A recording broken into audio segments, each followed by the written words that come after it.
Mas Billy, Ya, Ibu. Tes. baik, bisa didengar. Iya, bisa, Ibu. Ya, terima kasih. Suara saya bisa dengar ya? Ada, Bu, suara. Baik, baik.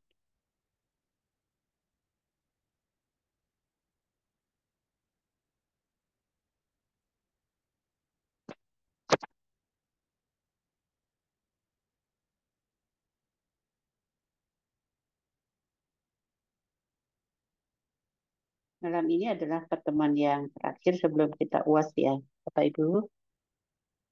Mungkin saya ingin bertanya kepada Mas Billy terkait dengan UAS. Apakah kita sudah sepakat menggunakan yang disampaikan pertama kali ya pada awal perkuliahan? Jadi yang pertama waktu UTS adalah SR report, berarti setelah ini terkait dengan integritas integrity reporting dan GCG ya Mas. Kalau dari Ya. sebelumnya sih, katanya pengen dikasih soal, Ibu. Kalau pertemuan sebelumnya Ah, ini. Iya. Oke, soalnya akan saya buatkan soalnya, tapi terkait dengan yang sudah disampaikan, apakah setuju atau mau diganti di awal perkuliahan? Karena saya lihat kontraknya udah ada ya Mas Didi ya di awal kuliah ya. Iya, Bu. Yang, Nanti saya buatkan, tapi terkait seperti itu juga ya, analisis laporan terintegrasi PT apa nanti mungkin saya menetapkan perusahaannya ya Mas ya. boleh, Ibu.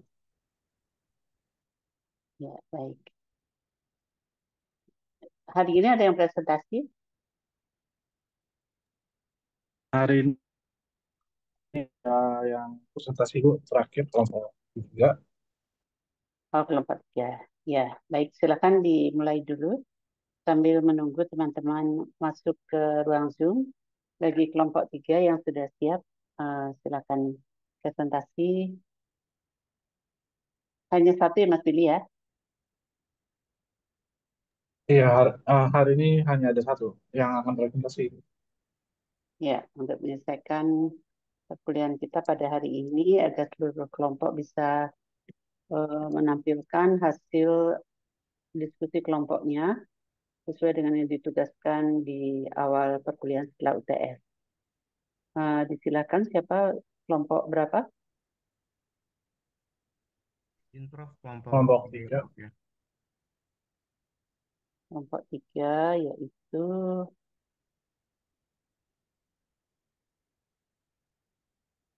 siapa yang moderatornya di sini? Ya, dibantu oleh saya nanti Prof.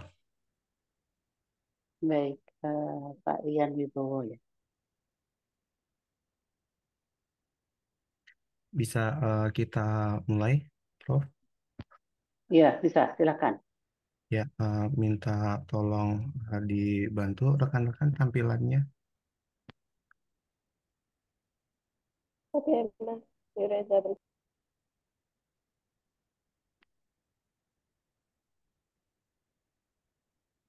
Yuresa Rian Wibowo. Ya, silakan Pak. Ya,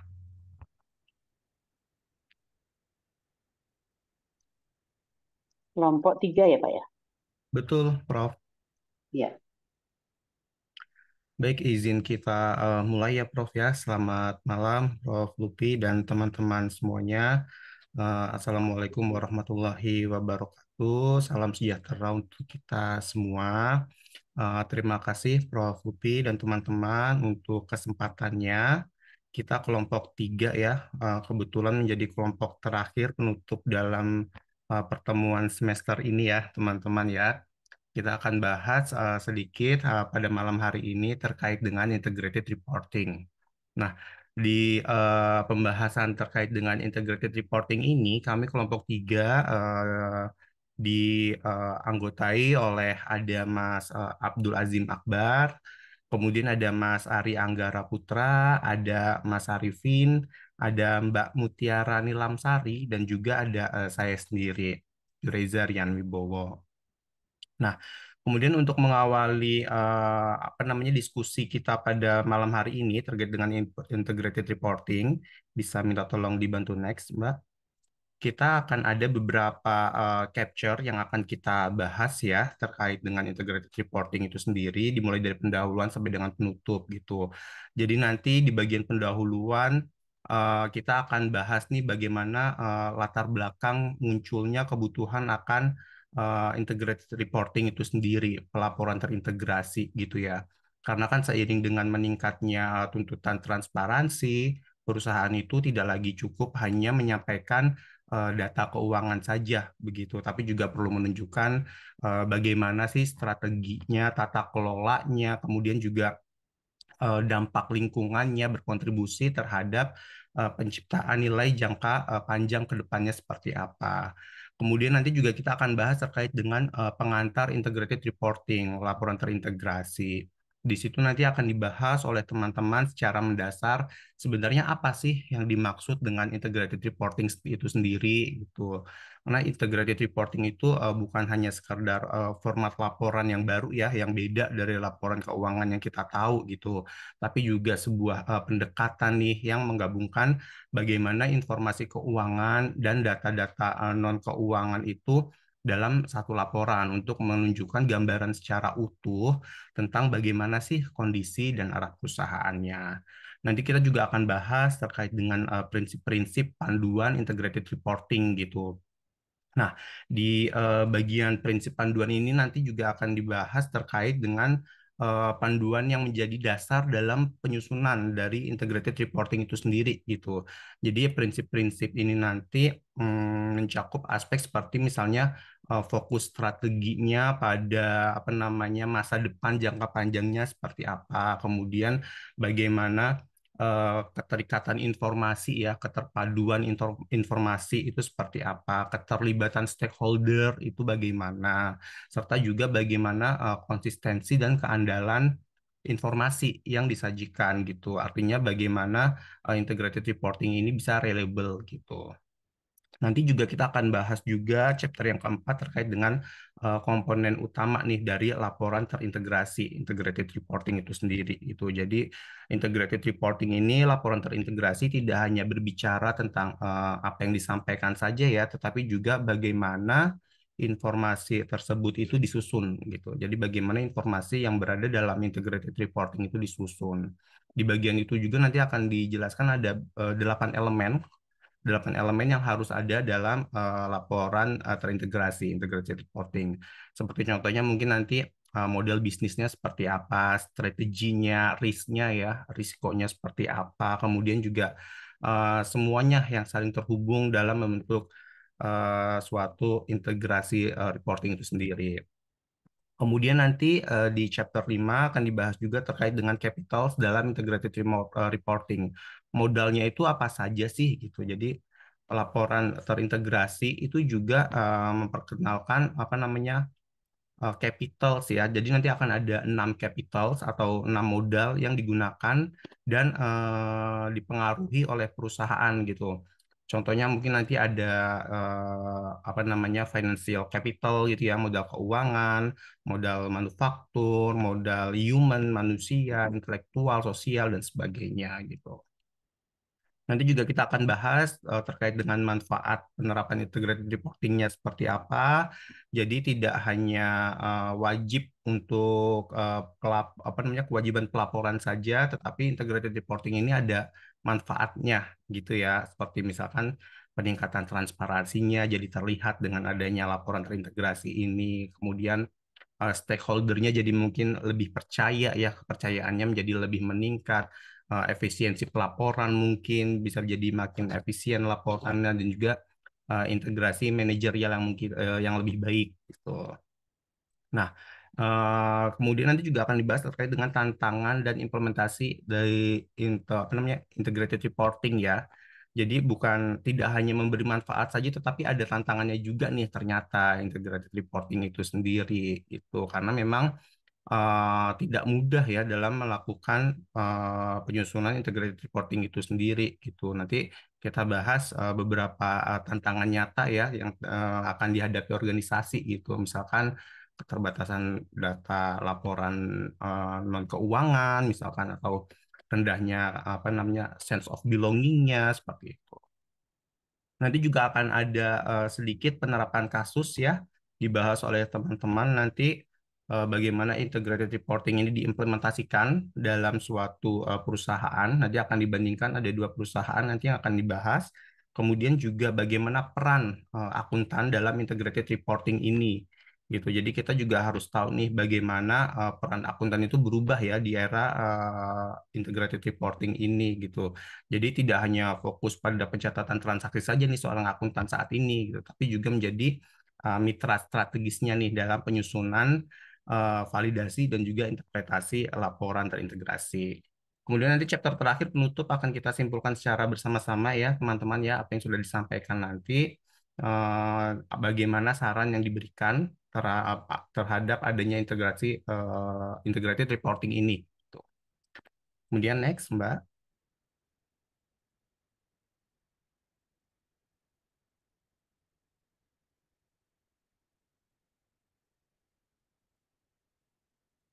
Ya, bisa dilanjutkan.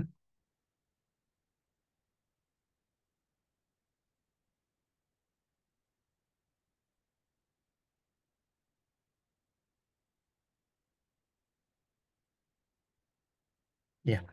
Nah, kita masuk ke chapter pertama ya, teman-teman, terkait pendahuluan dengan adanya integrated reporting ini akan dibahas oleh rekan kami. Dipersilakan.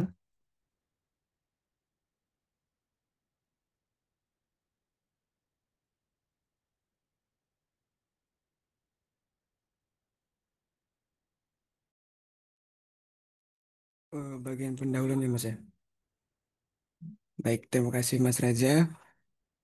Jadi di pendahuluan ini membahas tentang perkembangan lingkungan bisnis yang semakin kompleks dan dinamis menuntut perusahaan untuk tidak hanya menyampaikan laporan keuangan secara historis, tetapi juga mengintegrasikan informasi non-keuangan yang relevan terhadap keberlanjutan dan penciptaan nilai jangka panjang.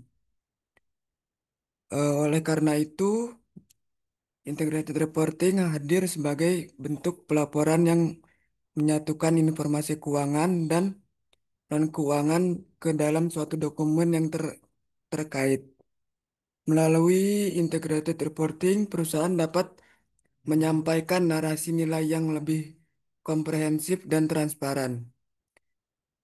Inisiatif ini dipelopori oleh International Integrated Reporting Council atau IIRC yang kemudian mengembangkan Integrated Reporting Framework sebagai kerangka global dalam penyusunan laporan terintegrasi. IR tidak hanya bertujuan menyajikan informasi, tetapi juga mendorong terjadinya integrated thinking dalam organisasi. Selanjutnya, Mbak.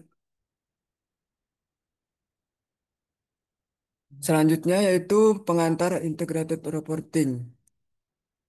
Integrated reporting yaitu proses pelaporan yang menggabungkan informasi keuangan dan non-keuangan dalam laporan tunggal sehingga memberikan gambaran yang lebih utuh dan terintegrasi mengenai bagaimana perusahaan menciptakan nilai bagi pemangku kepentingan.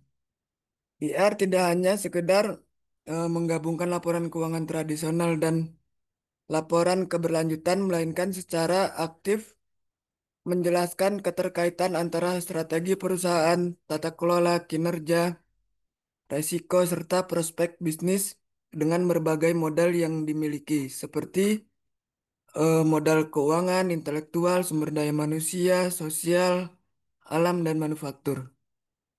Selanjutnya, Mbak.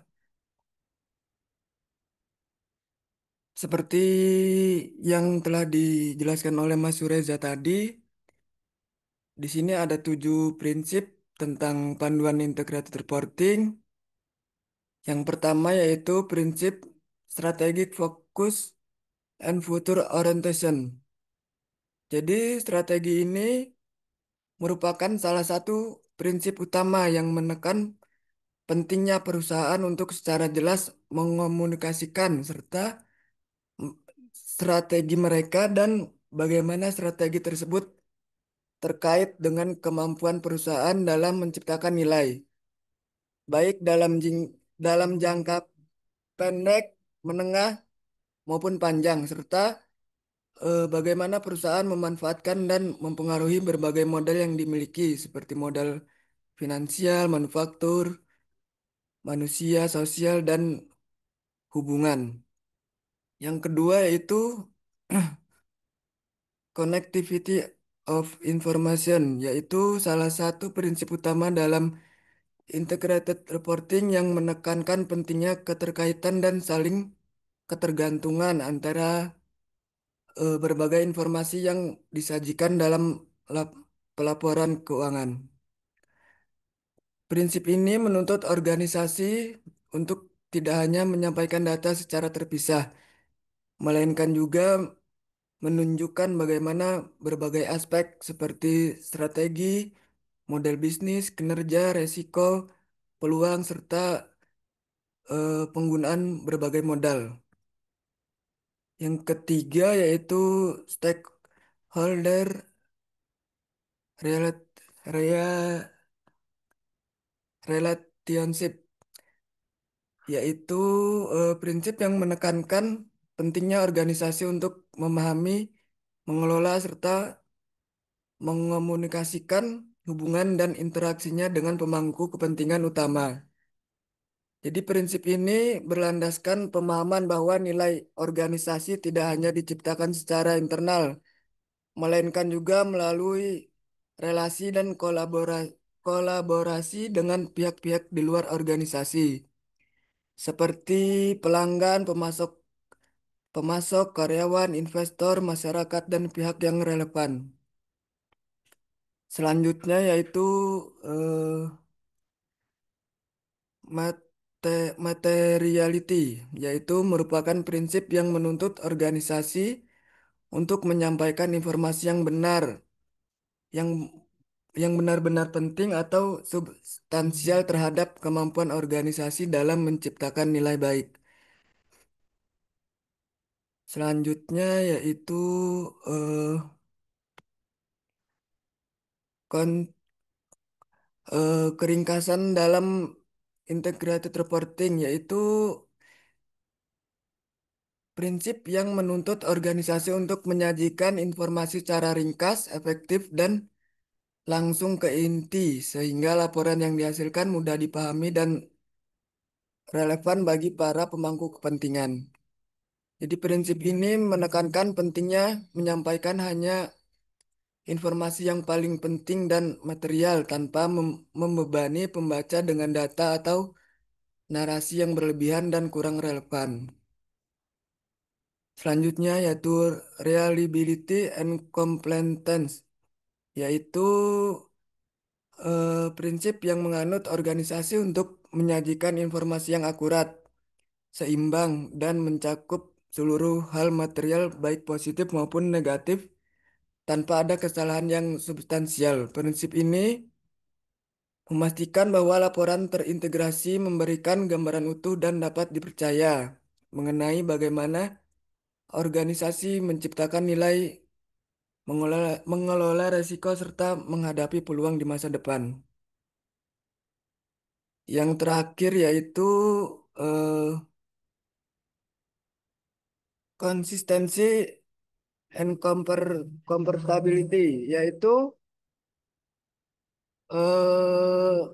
prinsip dalam integrated reporting yang menuntut organisasi untuk menyajikan informasi secara konsisten dan dari waktu ke waktu dan memungkinkan pembandingan antara satu periode dengan periode yang lainnya, serta satu organisasi dengan organisasi lain di sektor yang sama.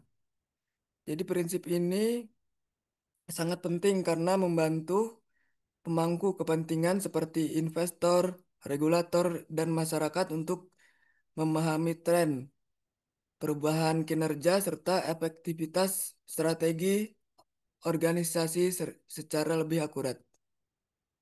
Untuk selanjutnya saya kembalikan kepada Mas Yureza. Ya, terima kasih Mas Arifin atas pemaparan materinya.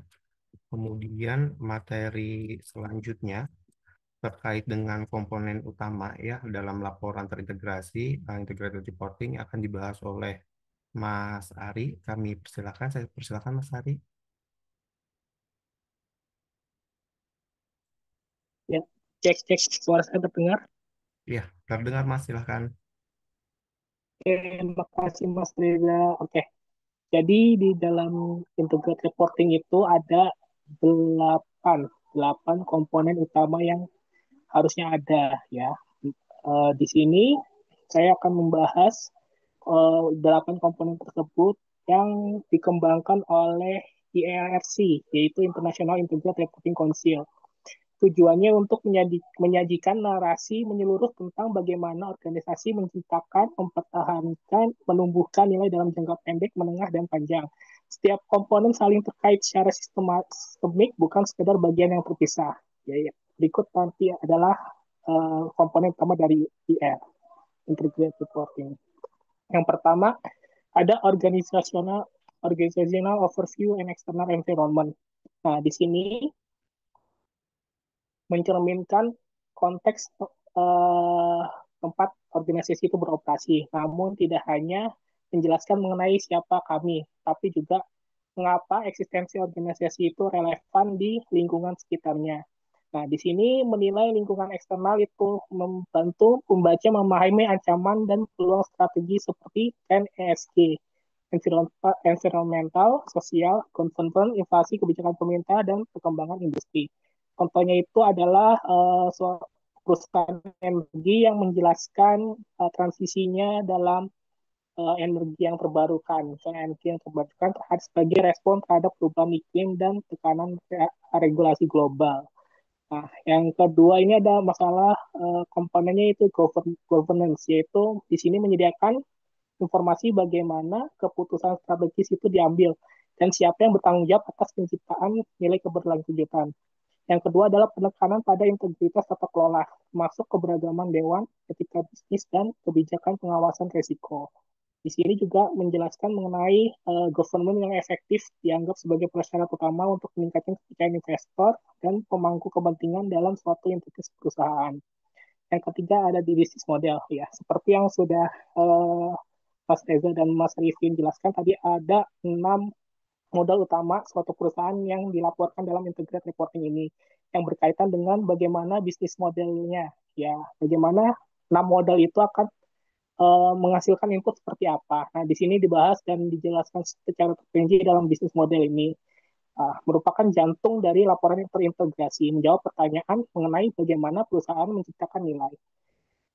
Nah, di sini harus menggambarkan dari inputnya, yaitu dari 6 modal, terus aktivitas utama, lalu ke output, baru nanti ke nilai yang dihasilkan. Seperti itu. Termasuk pula keberlanjutan model bisnis dalam menghadapi disrupsi teknologi, perubahan perilaku konsumen, dan ketahanan terhadap krisis. Yang keempat ada risk dan opportunity. Nah, di sini perusahaannya yang menggunakan integrated reporting itu juga harus menyajikan informasi mengenai resiko ataupun peluang yang dihadapi oleh suatu perusahaan tersebut atau organisasi tersebut. Di sini resiko dan peluangnya tidak hanya berkaitan mengenai masalah resiko keuangan, tapi juga mengenai juga resiko strategi sosial dan lingkungan. Di sini menjelaskan bagaimana organisasi itu mendeteksi, merespon, dan memitigasi resiko. Peluang seperti tren digitalisasi dan green investment menjadi area yang menunjukkan kemampuan adaptif dari perusahaan. Yang kelima ada namanya strategi and resource allocation. Di sini mengisikan informasi mengenai energi strategi dengan keputusan manajerial menggunakan sumber daya yang 6 modal tadi. Yang akan saya bahas di yang selanjutnya. Yaitu menjelaskan arah jangka panjang dari pengalokasian dan pengalokasian sumber daya itu, target kinerjanya seperti tujuan strategisnya, dan juga informasi yang menyediakan untuk investor sebagai dasar dari atas pengambilan keputusannya apakah akan menanamkan modalnya di perusahaan tersebut. Yang keenam di sini berisikan dengan performance. Di sini laporan integrated reporting itu tidak hanya menjadikan laporan keuangan, tapi juga indikator kinerja utama KPI untuk modal non yang keuangan, termasuk indikator ESG, emisi karbon, turnover karyawan, inklusivitas gender, dan kepuasan pelanggan. Evaluasi kinerja harus dibandingkan dengan target dan tahun sebelumnya serta penjelasan atas deviasi. Yang ketujuh ada outlook. Nah, di sini menginformasikan ekspektasi dan proyeksi manajemen ke depan berdasarkan dinamika eksternal dan internal yang dialaminya. Yang kedua itu isinya adalah fokus pada ketahanan, skenario masa depan, dan kemampuan organisasi untuk beradaptasi. Yang misalnya tuh proyeksi dampak AI terhadap efisiensi operasional atau ketidakpastian atau akibat geopolitik.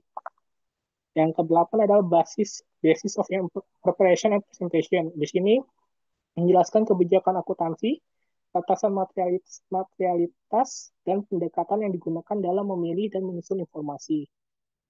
Dan juga berkaitan dengan transparansi dalam penyusunan laporan, meningkatkan reliabilitas dan akuntabilitas laporan terintegrasi.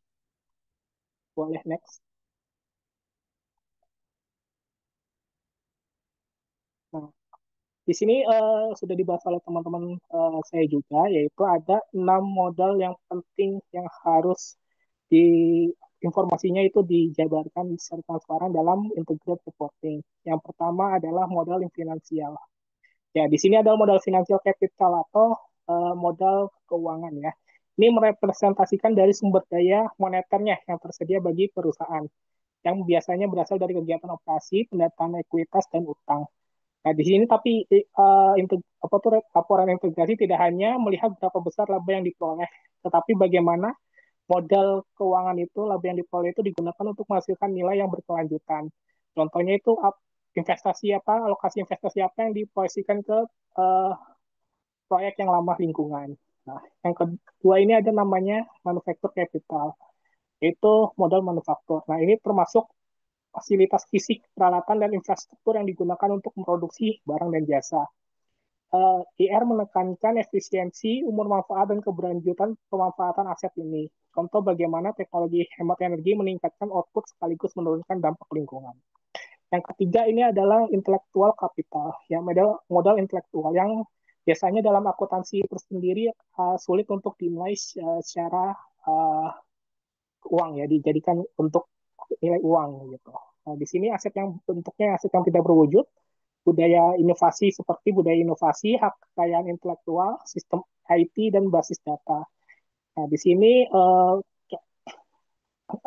modal ini biasanya itu ada di perusahaan-perusahaan yang bentuknya teknologi ya, contohnya seperti inovasi produk dan algoritma AI yang sekarang lagi tren ya.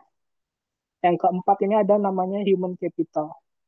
Nah, di sini termasuk sumber daya manusianya, yaitu bisa dibilang karyawan yang bekerja di suatu organisasi atau perusahaan yang berkaitan dengan uh, organisasi yang yang bisa menciptakan nilai ke organisasi tersebut.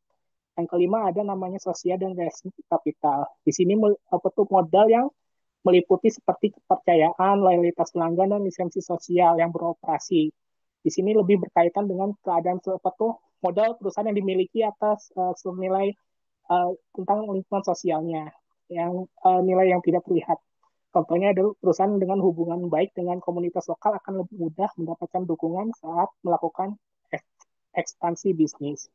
Yang terakhir ada natural capital. Nah, di sini berkaitan dengan modal semua sumber daya dan layanan lingkungan yang digunakan atau dipengaruhi organisasi, termasuk udara bersih, air, energi, biodiversitas, dan iklim. Nah, di sini integrated reporting mendorong perusahaan untuk menghitung dampak dan ketergantungan terhadap lingkungan serta strategi mitigasi kerusakan. Ya, dari saya sekian, bisa dilanjutkan oleh teman saya kembalikan ke Mas Reza. Ya, terima kasih Mas Ari. Kemudian chapter selanjutnya ya terkait dengan manfaat adanya integrated reporting ini akan dikulas oleh Mbak Mutiara. Silakan Mbak Mutiara.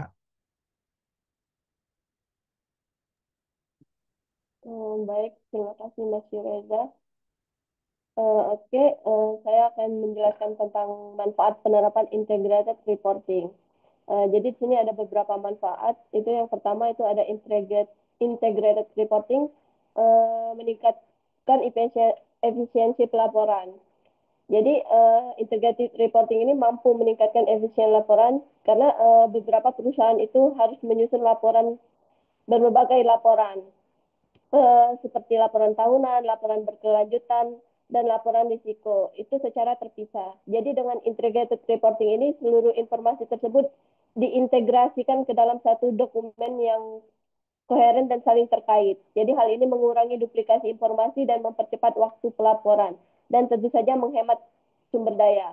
Jadi yang kedua itu ada meningkatkan transparansi dan akuntabilitas. Integrated reporting ini juga meningkatkan transparansi dan akuntabilitas karena laporan itu tidak hanya berisi angka-angka keuangan, tetapi juga menjelaskan bagaimana strategi perusahaan dijalankan, risiko dikelola, dan nilai diciptakan melalui berbagai modal, seperti modal sosial, lingkungan, dan intelektual. Ini memungkinkan pemangku kepentingan, khususnya investor, itu untuk mendapatkan gambaran yang lebih utuh dan kredibel. Selanjutnya itu manfaatnya itu ada menghasilkan alokasi modal yang lebih efektif. Integrated reporting ini juga dapat mendorong alokasi modal yang lebih efektif dengan adanya informasi yang komprehensif. Investor dapat memahami risiko dan potensi perusahaan secara menyeluruh. Jadi tidak hanya dari sisi laba, tapi juga dari inovasi, keberlanjutan, dan tata kelola perusahaan. Hal ini tentu berdampak pada keputusan investasi yang lebih berkualitas. Selanjutnya itu yang terakhir itu ada mendukung penciptaan nilai jangka panjang. Integrated reporting ini secara langsung mendukung penciptaan nilai jangka panjang. Menuntut perusahaan untuk menyusun model bisnis yang tahan terhadap disrupsi, memiliki strategi berkelanjutan, serta berorientasi pada keseimbangan antara tujuan ekonomi, sosial, dan lingkungan. Jadi artinya perusahaan tidak hanya fokus pada keuntungan jangka pendek, tetapi juga pada ketahanan bisnis di masa depan. Selanjutnya itu ada tantangan dalam implementasi integrated reporting ini. Ada beberapa tantangan. Yang pertama itu ada tantangan strategis. Jadi di mana pemahaman tujuan jangka panjang.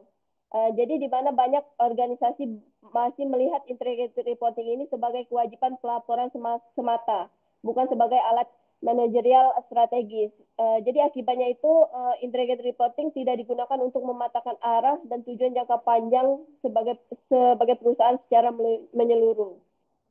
Yang kedua itu ada tantangan administratif. Itu ketiadaan reorganisasi struktur pelaporan.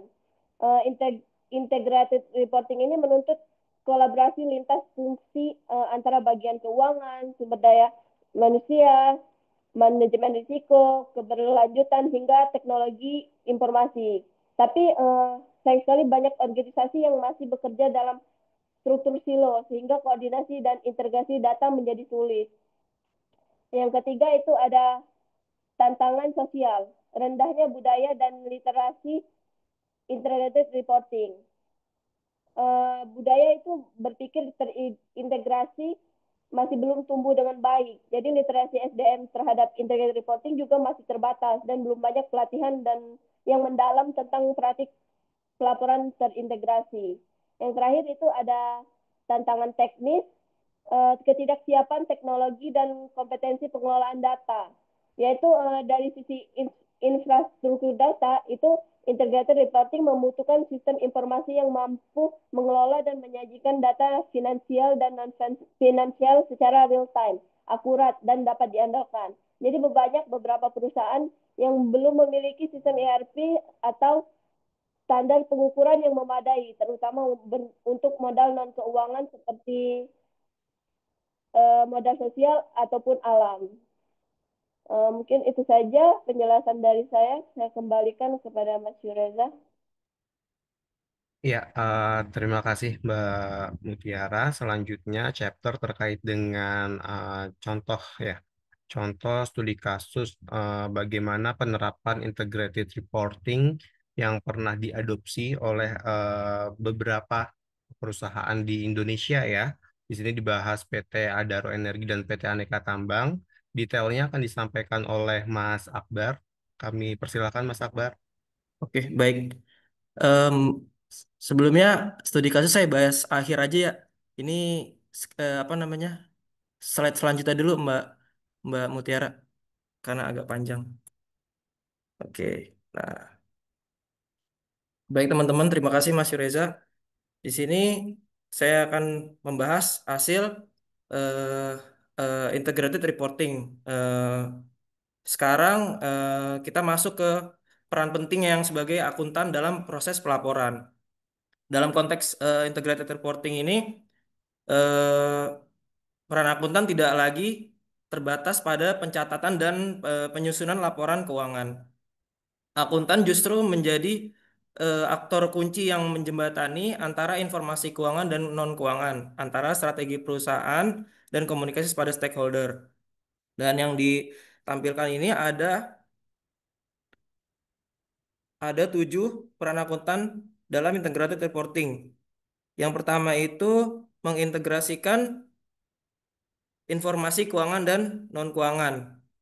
Integrated reporting tidak hanya bicara angka, tapi juga menyangkut isu lingkungan sosial dan tata kelola, atau kita sebut ISG. Akuntan sangat berperan untuk menggabungkan data keuangan dan keuangan ke dalam laporan yang saling terhubung dan utuh. Kemudian poin yang kedua, eh, menjamin keandalan, kualitas, dan kredibilitas data. Laporan yang disusun harus andal dan dapat dipercaya. Disinilah akuntan memainkan peran dalam memastikan data yang dimasukkan ke laporan itu akurat sesuai standar dan tidak menyesatkan. Kemudian poin yang ketiga, memberikan analisis nilai tambah untuk pengambilan keputusan. Akuntan bukan hanya penyaji angka, tetapi juga penyedia insight. Mereka menganalisis data untuk memberikan rekomendasi strategis yang membantu manajemen dalam mengambil keputusan jangka panjang. Kemudian poin yang keempat, menjadi penghubung antara strategis, operasi, dan pelaporan. Angkutan menjembatani antara strategis perusahaan, aktivitas operasional, dan penyajian laporan stakeholder. Jadi hanya fokus pada laporan akhir, tapi juga tidak hanya fokus ke laporan akhir, tapi juga memahami proses bisnis dari arah jangka panjang perusahaan, atau kita sebut sustainability. Terus yang kelima, poin kelima, meningkatkan kepercayaan stakeholder. Karena akuntan menjamin transparansi dan akuntabilitas, maka hasil laporan yang bisa dibuat itu bisa meningkatkan kepercayaan investor, masyarakat, regulator, dan pihak-pihak lain. Dan yang poin keenam, membantu perusahaan bertransformasi menuju praktik bisnis berkelanjutan. Ini adalah inti dari IR, membantu perusahaan berubah menjadi lebih berkelanjutan. Akuntan juga membantu mengidentifikasi indikator berkelanjutan, memantau progres dan melaporkannya secara strategis. Kemudian slide berikutnya saya tampilkan dalam bentuk ini aja ya, apa jurnal. Mbak Sari, Mbak Muti boleh tampilkan jurnalnya Mbak.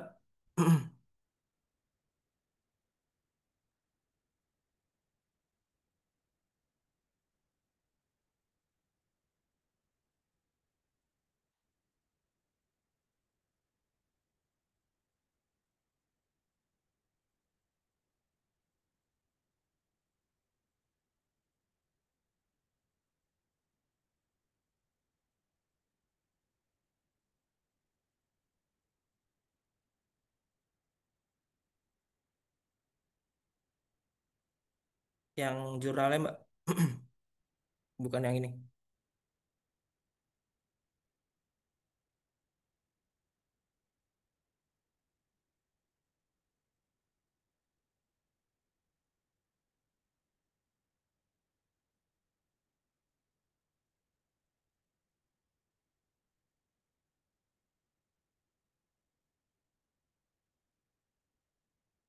sambil menunggu eh, yang jurnal yang tadi saya kirim di grup sebelumnya, Mbak. Saya kirim ulang lagi aja.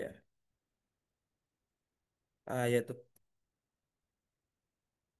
Sambil menunggu Mbak Muti, eh, saya di sini mempresentasikan tentang studi kasus yang nyata di mana kelompok kami itu mengambil studi kasus yang kami angkat dari jurnal hasil karyanya Devira Larasati dan eh, siapa namanya IBK Bayangkara yang dipublikasikan di jurnal Balance tahun 2024. Judul jurnal ini adalah Analisis Tingkat Pengungkapan Elemen-elemen Integrated Reporting pada PT Adaro Energi Indonesia (TBK) dan PT Antam PT Aneka Tambang (TBK).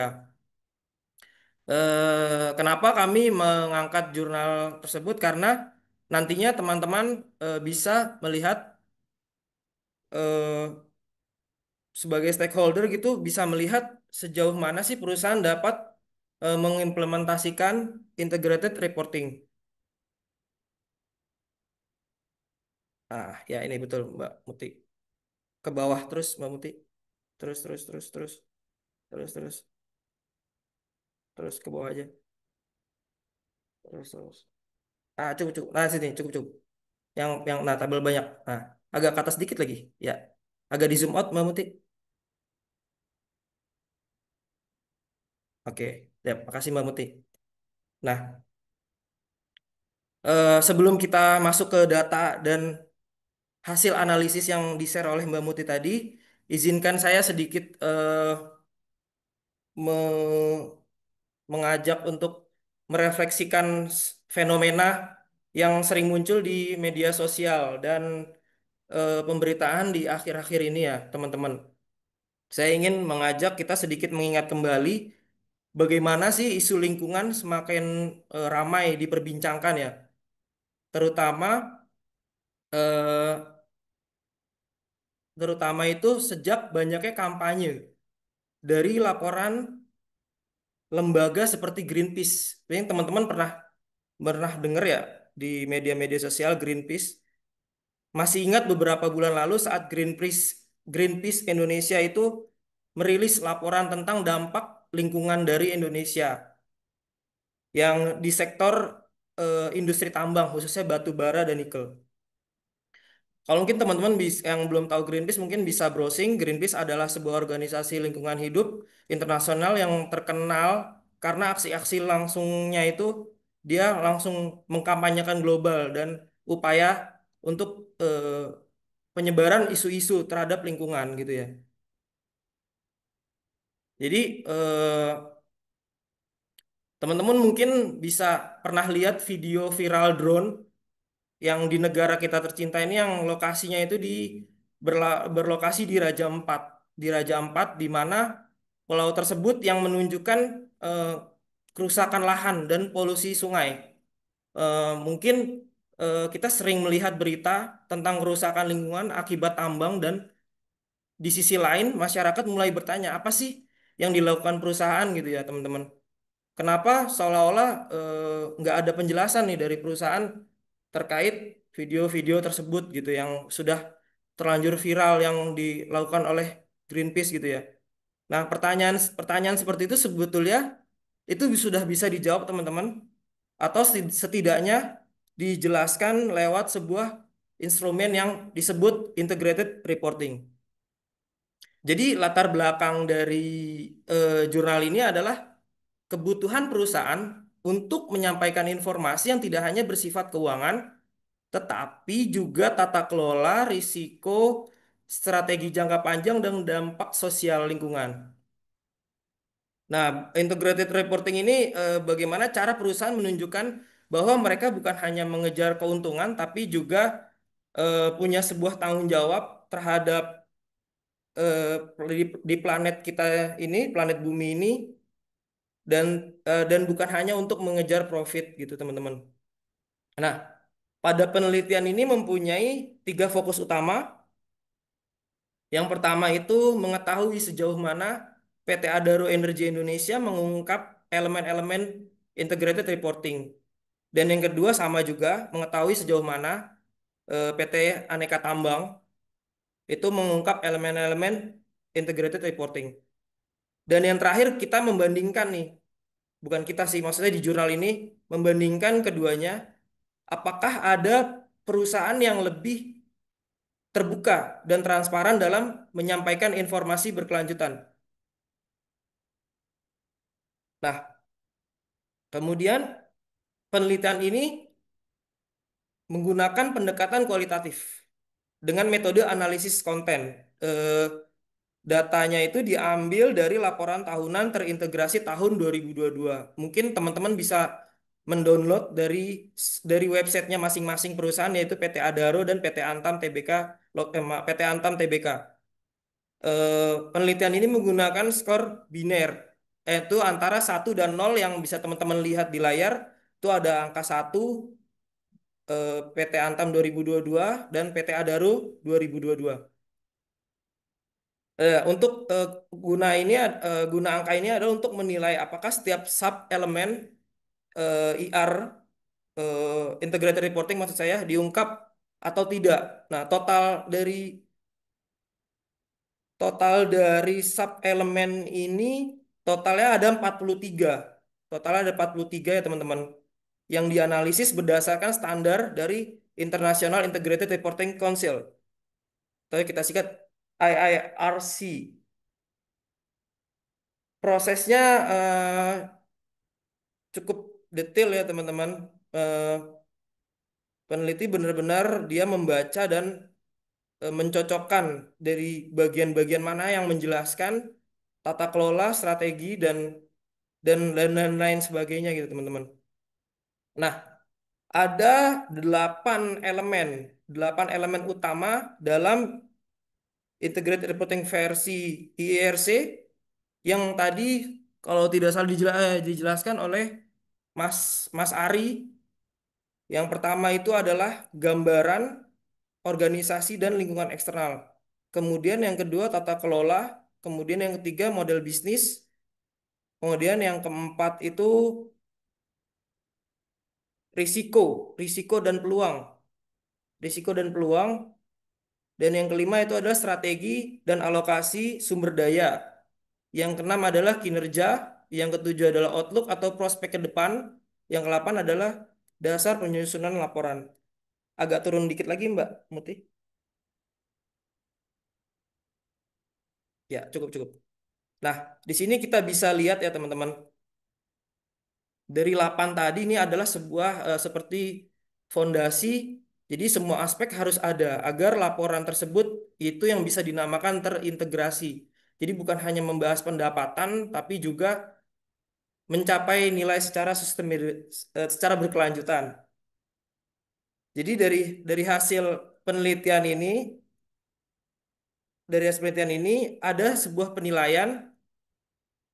Yang pertama itu PT Adaro. PT Adaro itu poinnya adalah 34. Mengungkap 34 dari 43 sub elemen. Atau sekitar kalau dipersenkan itu 79,07%.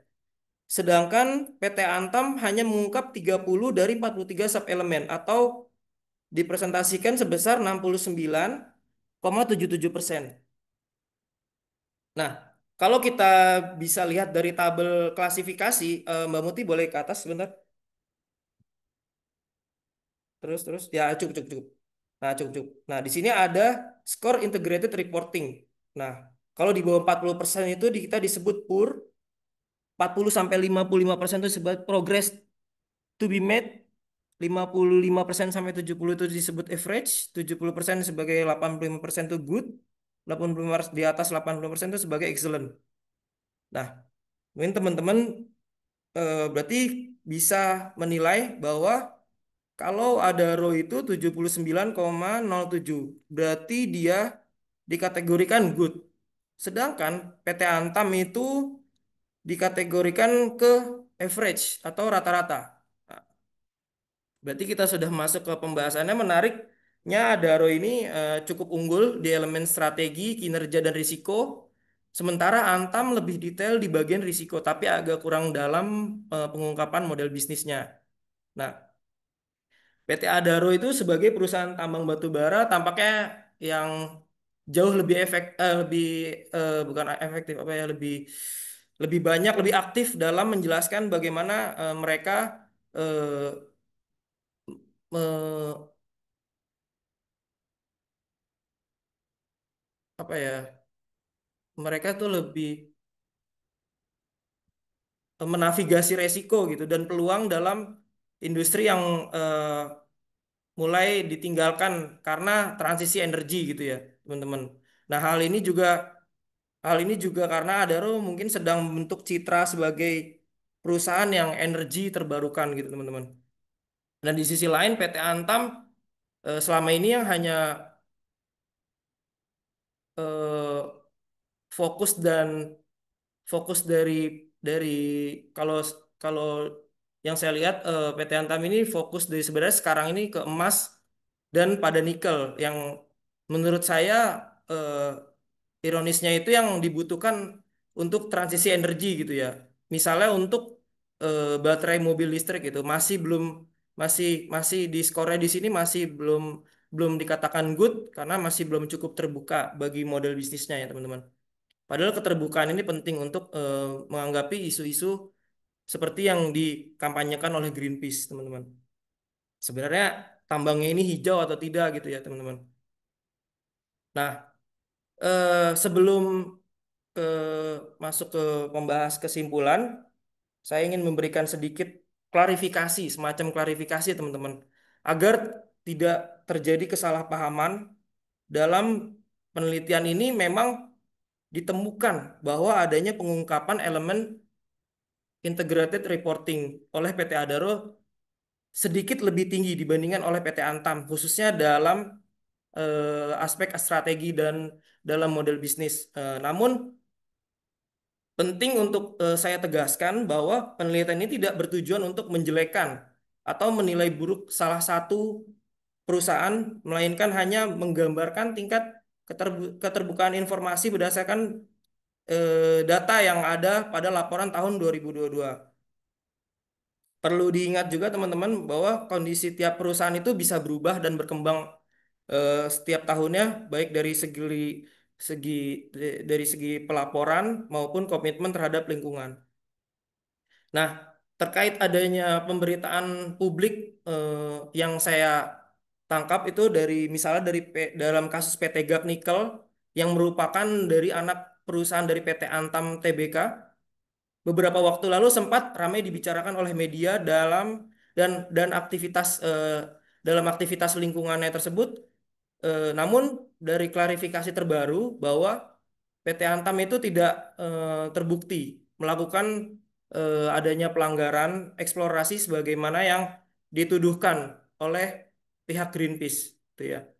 Artinya di tengah-tengah banyaknya opini dan tekanan publik itu eh, penting ya, teman-teman, buat buat buat kita sebagai sebagai kaum intelektual, kaum sebagai akademisi dan masyarakat masyarakat umum untuk tetap berpijak pada data resmi dan informasi yang terverifikasi. Justru lewat pelaporan seperti integrated reporting inilah perusahaan punya peluang besar untuk membuka diri, menjelaskan sebuah langkah-langkah yang sudah dilakukan serta memperkuat kepercayaan masyarakat. Eh, Mungkin itu saja, teman-teman, presentasi dari saya. Saya kembalikan kepada Mas Yureza. Terima kasih. Ya, terima kasih Mas Akbar atas penyampaian materinya ya terkait dengan studi kasus nih, contoh nyata integrated reporting yang ada di Indonesia gitu. Mungkin kita kembali lagi ke slide PowerPoint yang ada ya, Mbak Muti ya. Ya, tadi sudah dijelaskan cukup detail oleh Mas Arifin, Mas Ari, dan Mbak Muti juga, dan bagaimana apa namanya contoh kasusnya ya integrated reporting diterapkan di Indonesia seperti itu. Nah, sampai di penghujung presentasi kita. Sebelum itu kita akan simpulkan terlebih dahulu ya apa yang sudah disampaikan oleh rekan-rekan tadi bahwa kerangka dari integrated reporting ini yang dikembangkan oleh IIRC ini dikelola oleh IFRS Foundation itu terdiri dari prinsip-prinsip dan ada 8 elemen konten gitu yang saling terhubung gitu. Jadi 8 elemen konten yang disusun itu disusunnya secara sistematis, kemudian bertujuannya juga untuk menyampaikan narasinya itu secara utuh gitu ya, menyeluruh dan saling terhubung gitu. Jadi elemen-elemen ini yang tadi disampaikan ada gambaran organisasi, lingkungan eksternal, tata kelola, ada juga model bisnis, kemudian resiko, peluang, strategi, dan juga alokasi sumber dayanya. Itu semua ketika diintegrasikan dengan pendekatan berpikir yang strategis dan kesadarannya berlanjut, itu integrated reporting ini akan menjadi instrumen pelaporan keuangan yang menyatukan aspek keuangan baik itu aspek keuangan itu sendiri maupun aspek yang non keuangannya gitu, data non keuangan secara holistik dan dapat dipertanggungjawabkan. Kemudian juga memberikan manfaat ya. Integrated reporting ini, manfaat dari penerapannya meliputi efisiensi pelaporan, peningkatan transparansi, akuntabilitas, dan juga kualitas pengambilan keputusan gitu. Jadi lebih jauh, integrated reporting ini juga berkontribusi nih pada peningkatan kualitas pengambilan keputusannya gitu. Ketika manajemen terbiasa berpikir secara integrated gitu ya, integrated thinking gitu ya, mereka akan memiliki pemahaman yang lebih mendalam nih tentang keterkaitan antara sumber daya, strategi, risk, dan juga efeknya terhadap future dari suatu perusahaan gitu. Jadi hal ini secara tidak langsung juga akan memperkuat daya saing dan juga citra perusahaan pastinya. Karena perusahaan yang mampu menjelaskan strateginya secara jangka panjang, visioner dengan jelas dan bertanggung jawab, itu cenderung akan lebih dipercaya oleh investor, regulator, ataupun juga yang pasti masyarakat luas itu sendiri itu. Tapi integrated reporting ini juga bukan hal yang hanya menguntungkan saja, ada juga tantangannya gitu.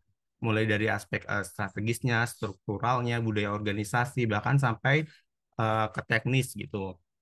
Kalau kita lihat dari sisi strategis dan struktural misalnya, perusahaan, organisasi itu kan seringkali belum memiliki sistem informasi yang mendukung pelaporan terintegrasi ya, terutama untuk mengumpulkan data dan memvalidasi apa saja data-data non-keuangan, seperti misalnya contoh aspek sosialnya, lingkungannya seperti apa gitu. Selain itu juga peran manajemen dan juga dewan direksi itu dalam memahami dan mengarahkan reporting itu juga menjadi tantangan tersendiri gitu. Jadi mengingat integrated reporting ini menuntut keterlibatan lintas fungsi dan juga tidak hanya didelegasikan oleh satu departemen saja gitu. Kemudian kalau kita lihat dari budaya organisasi misalkan, tantangan lain yang muncul itu misalkan bentuk resistensi terhadap perubahan, kurangnya pemahaman staf, misalkan staf terbatasnya pelatihan yang tersedia ya terkait dengan integrated reporting ini sendiri gitu. Bahkan jarang saya mendengar ada training, ada pelatihan terkait dengan penyusunan integrated reporting ini sendiri. Nah, dari kesimpulan yang sudah disampaikan, ada beberapa saran yang kita berikan, baik itu yang pertama bagi perusahaan, pemerintah, regulator ya pastinya, kemudian juga kita sebagai akademisi dan juga peneliti, dan juga yang pastinya untuk para profesional accountant.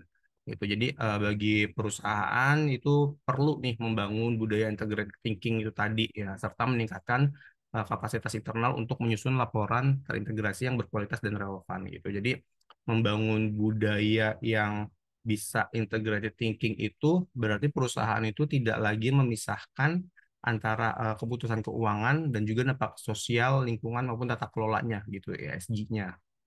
Jadi seluruh elemen organisasi ini dari manajemen hingga unit operasional itu perlu memahami juga bagaimana aktivitas mereka itu mempengaruhi penciptaan value dalam jangka panjangnya nanti seperti apa. Kemudian juga untuk mendukung hal tersebut juga perusahaan nih organisasi juga perlu nih memperkuat sistem informasinya.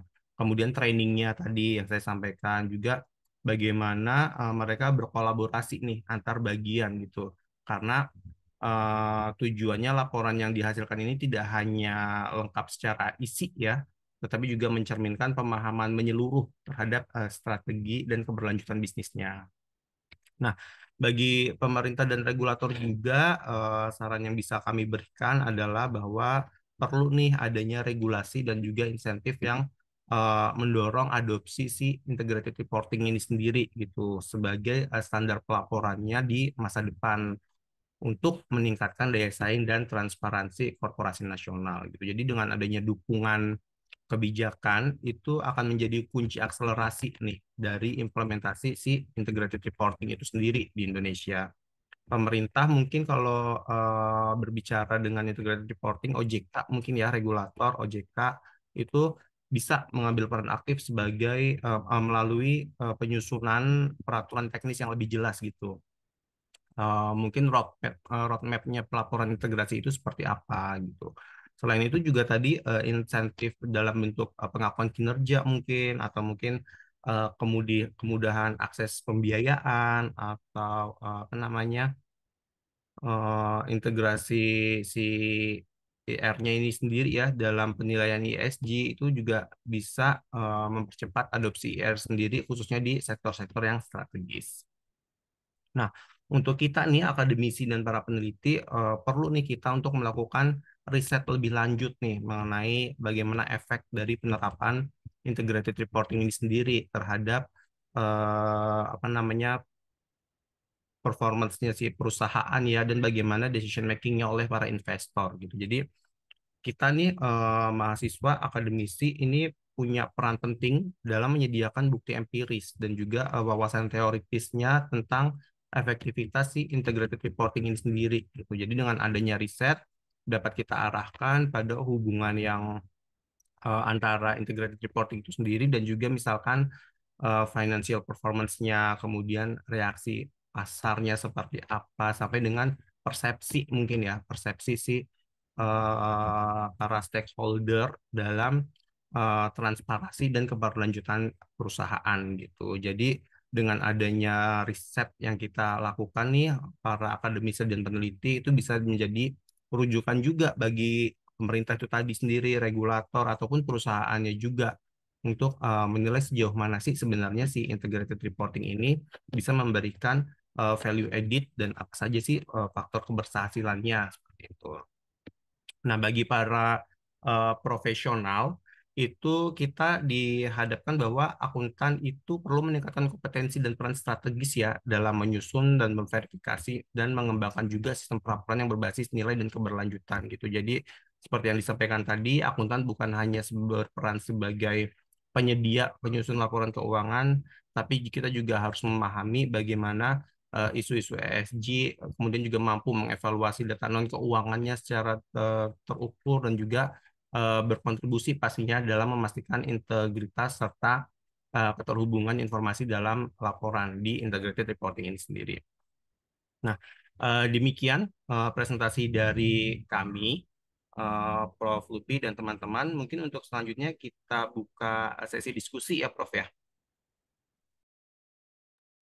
Ya, betul. Kita beri aplaus dulu kepada penyaji kelompok 3 yang sudah luar biasa menyampaikan materinya, disertai dengan contoh ya.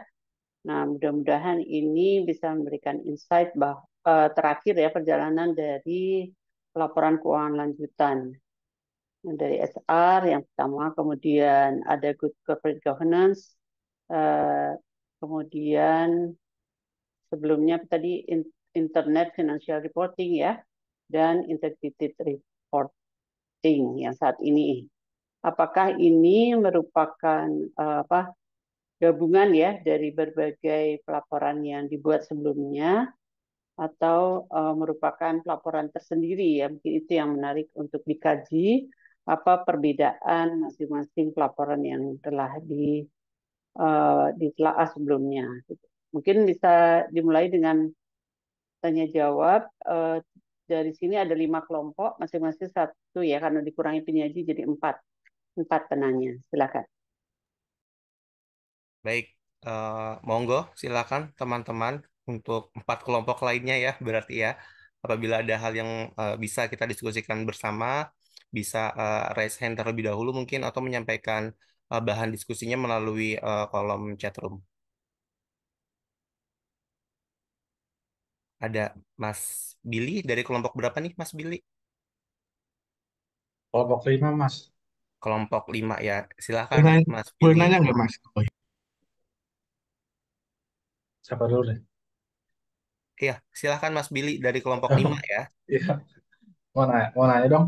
Kenapa tadi kan udah dijelaskan sama Mas Yureja ya mengenai yang integrated reporting itu mempunyai eh, regulasi. Itu kenapa harus punya regulasi ya Mas ya, khususnya gitu. Terus cara regulator dalam memastikan kualitas tanpa menghambat inovasi pelaporan itu dia caranya gimana? Itu aja sih Mas. Nanti saya tulis di kolom tanggapnya. Ya, baik. Terima kasih Mas Billy. Yang saya tangkap tadi pertanyaannya adalah kenapa nih perlu regulasi untuk bisa menyusun integrated reporting ini dan bagaimana cara regulator untuk bisa mengawasi ya, mengontrol terhadap integrated reporting yang sudah disusun oleh masing-masing instansi organisasi perusahaan. Gitu ya Mas Billy ya?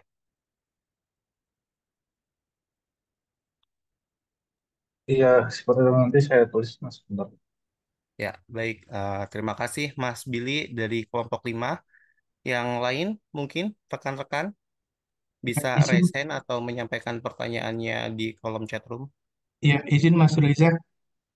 Mas Anggi, ya, Mas Anggi Ya, dari kelompok berapa Mas Anggi? waduh saya kelompok berapa ya lupa. Kelompok kemarin pokoknya Mas. Oke, Iya, Mas Anggi silakan. saya mau nanya sama Mas Reza dan teman-teman. Kan sebagai seorang akuntansi kan dari S1 kan udah diajarkan mengenai perhitungan ya Mas ya.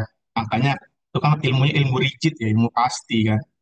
Nah, sedangkan ini kan pelaporan kan berkaitan dengan sosial, berkaitan dengan kekayaan, berkaitan dengan apa yang dilakukan perusahaan untuk menjaga lingkungan gitu. Nah, gimana sih caranya agar seorang akuntan menyusun laporan keuangan itu sesuai dengan apa yang sebenarnya keadaan di keadaan yang sebenarnya gitu loh. Jangan kan yang tadi disampaikan ada RO dan sebagainya itu kan secara laporan keuangan mungkin kayak gitu, tapi kan secara lingkungan belum tentu kayak gitu kan. Gitu loh. Jadinya gimana sih caranya? Mungkin perusahaan bisa ngeklaim bahwa sudah melakukan ini, sudah accredited dengan ini, tapi kan belum tentu apa yang di kenyataan itu nggak sama dengan apa yang dilakukan. Kalau misalkan kalau angka kan angkanya rigid mas, kan kalau minus ya berarti rugi gitu kan. Kalau misalkan plus itu pasti untung. Nah, gimana caranya yang pelaporan yang berkelanjutan, pelaporan integrated itu gimana caranya seorang akuntan yang udah terbiasa dengan angka disuruh untuk membuat pelaporan yang berkaitan dengan sosial. Baik, terima kasih Mas Anggi. Kita tangkap ya Mas Anggi ya. Jadi kalau misalkan memang di S1 kita belajar tentang teknis ya, bagaimana kita berhitung, tapi saat ini kita lebih ke strategi ya Mas Billy, Mas Anggi ya. Ya, betul. Bagaimana ya, bagaimana kita menyampaikan apa yang ada dalam teknis itu tadi sesuai dengan yang sesungguhnya terjadi, begitu ya, Mas Anggi Betul. ya.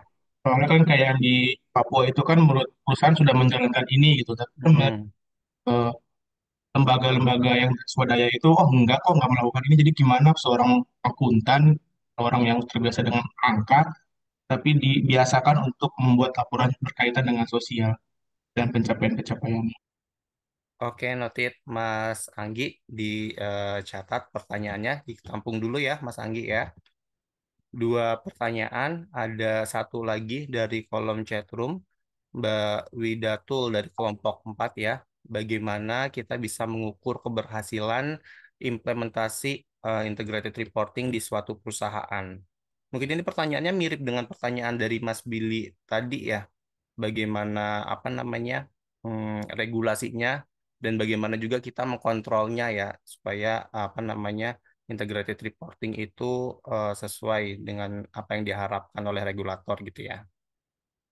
Kemudian ada satu pertanyaan lagi dari Mas Hendriko di kolom chat room. Apakah perusahaan di Indonesia ini benar-benar mengintegrasikan prinsip ESG dan integrated reporting dalam strategi bisnis mereka, atau hanya sekedar menjadikannya alat pencitraan untuk menarik investor? Baik, sudah ada total 1, 2, 3, 4, 5 penanya ya. Kita tampung terlebih dahulu. Mungkin ya Prof ya sambil diskusi ya. Ya, silahkan didiskusikan dulu.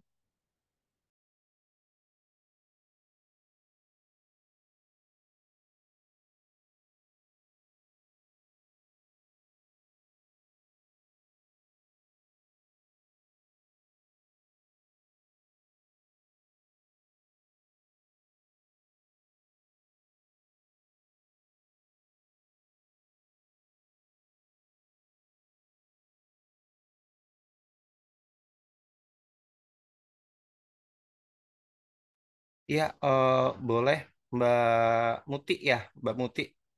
Ada yang bisa didiskusikan tadi atas pertanyaannya Mas Billy ya, Mbak Muti, silakan. Boleh.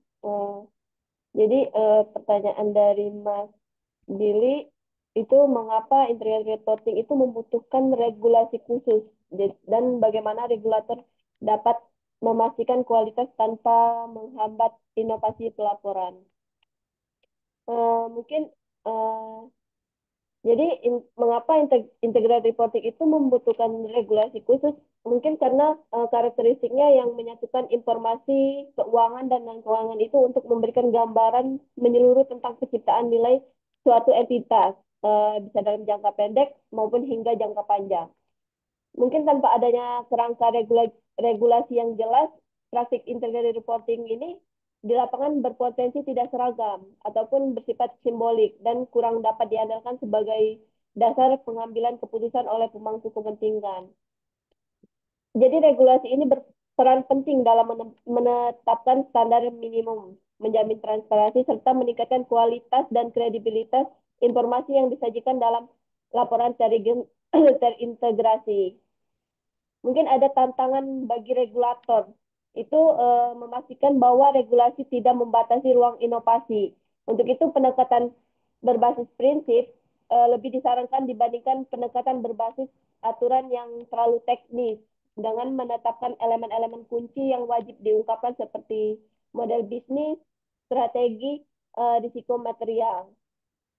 Jadi regulator itu dapat memberikan fleksibilitas kepada entitas dalam menyusun laporan yang sesuai dengan konteks dan kompleksitas bisnis masing-masing.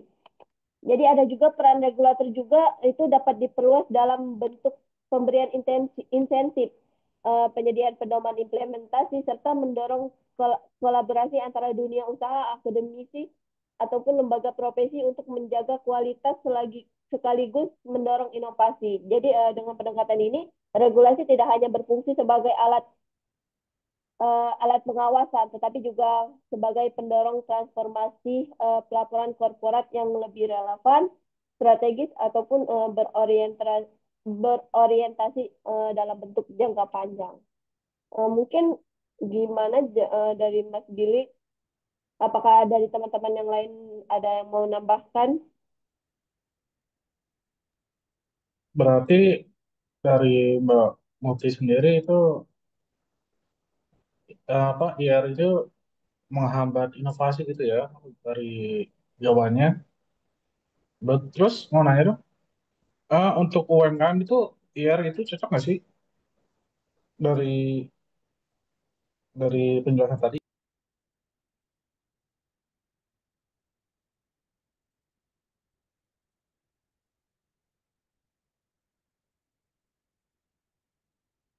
Ya, sorry Mas Billy, bisa diulangin sedikit Mas?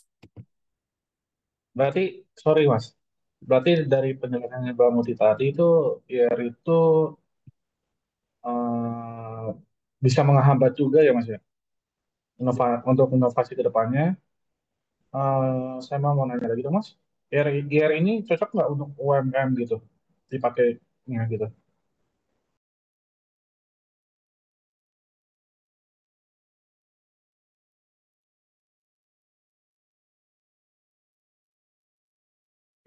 Kita tampung dulu ya, Mas Billy ya.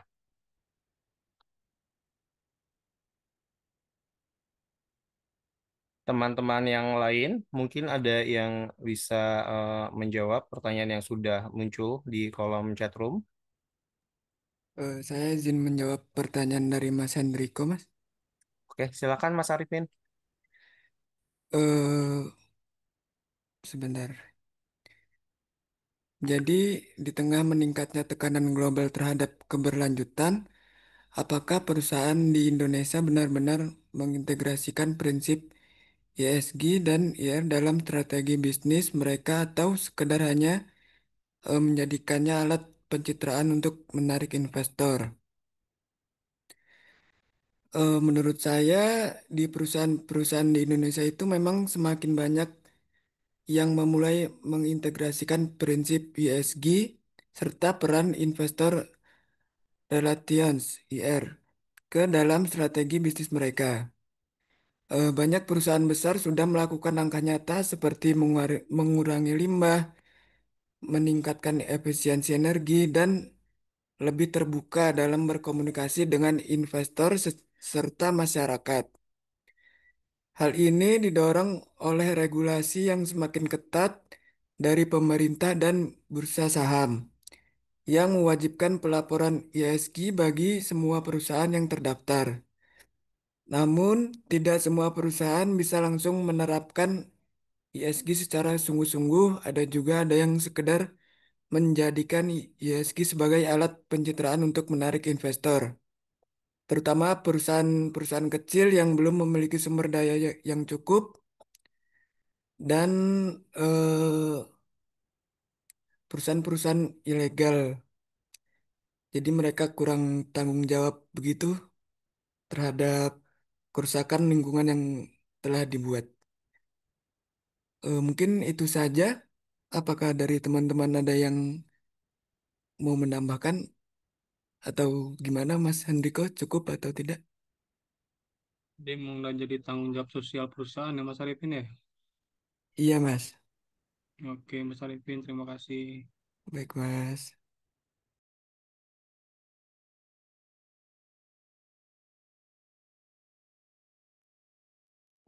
Maaf Mas, mungkin yang pertanyaan dari Mas Billy tadi, eh, jadi IR itu cocok tidak untuk UMKM? Mungkin menurut saya bisa diterapkan, tapi mungkin sepenuhnya belum cocok. Kalau itu menurut saya, kalau teman yang lain ada pendapat lain mungkin.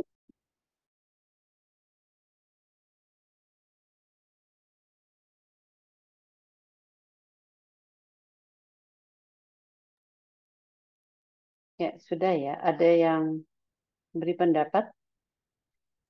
Jadi di sini integrated reporting itu adalah menggabungkan kalau tadi sebelumnya ada SR report, ada laporan keuangan, kemudian ada laporan terpisah semuanya ya, pengungkapan GCG, pengungkapan segala macam, itu akan membuat pengambilan keputusan menjadi tidak optimal ya, karena informasinya tersebar luas.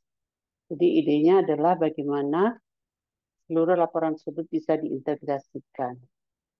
Jadi tentu kita kembali kepada prinsip dasar daripada pengungkapan yang efektif adalah ada 8 ya. Jadi pengungkapan itu harus memberikan informasi yang relevan. Kemudian pengungkapan itu harus spesifik dan komplit.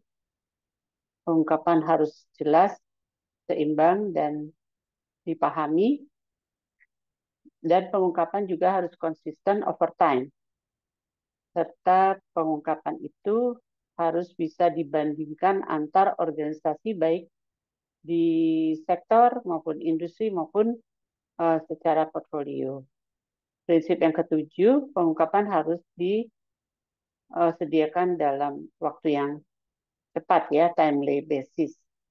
Ya, artinya apakah pengungkapan atau penyusunan integrated reporting itu memenuhi prinsip-prinsip dasar dari pengungkapan yang efektif ya, atau memenuhi prinsip dasar daripada informasi. Bahwa informasi itu harus apa istilahnya, benefitnya harus melampaui cost-nya tentu ya.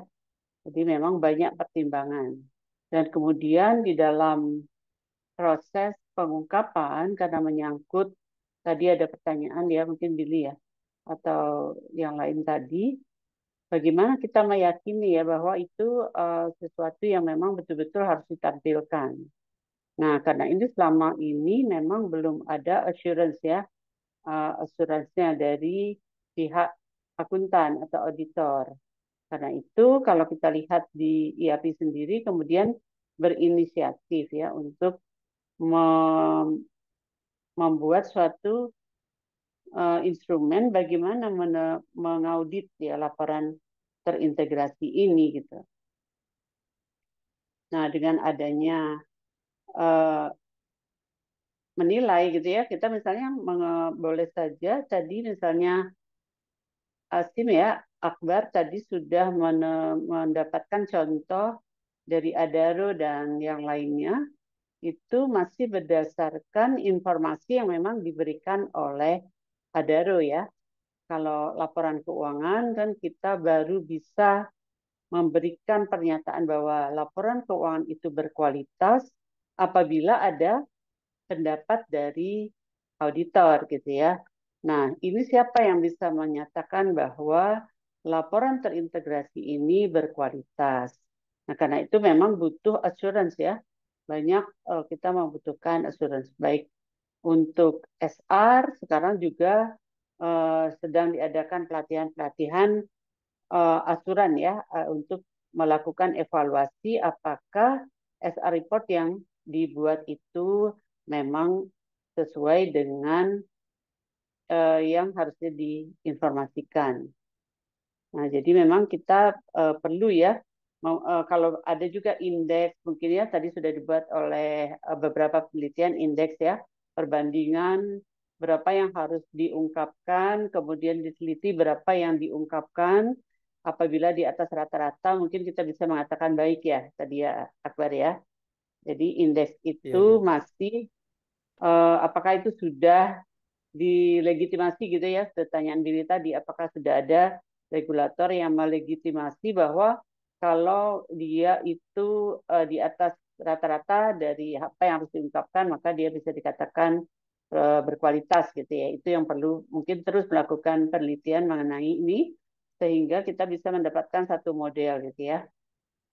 Kalau good corporate governance, karena sudah mandatori bagi seluruh perusahaan, maka setiap tahunnya termasuk laporan keuangan selalu ada award ya, termasuk SR report. Itu juga sudah setiap tahun dicoba dievaluasi melalui award dulu ya, dengan mengacu kepada beberapa, kalau OJK kan sudah membuat regulasi mengenai SR report, tapi integrated reporting itu memang belum secara tadi ya mandatory, jadi masih voluntary karena memang alasannya integrated reporting ini adalah karena kita merupakan anggota G20 ya yang harus mendukung pencapaian di SDG kurang lebih di tahun 2045 ya.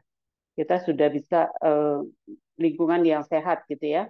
Karena itu melalui lembaga-lembaga ini standar-standar ini begitu banyaknya ya kalau kita lihat tadi terkait dengan karbon, terkait dengan tadi termasuk SR itu juga menyangkut budaya ya dan adanya SD tadi, ESG dan sebagainya untuk mencapai tadi yang disebut G20. Tapi kembali kepada perusahaan ya, kita memandang integrated reporting dari beberapa sudut pandang ya.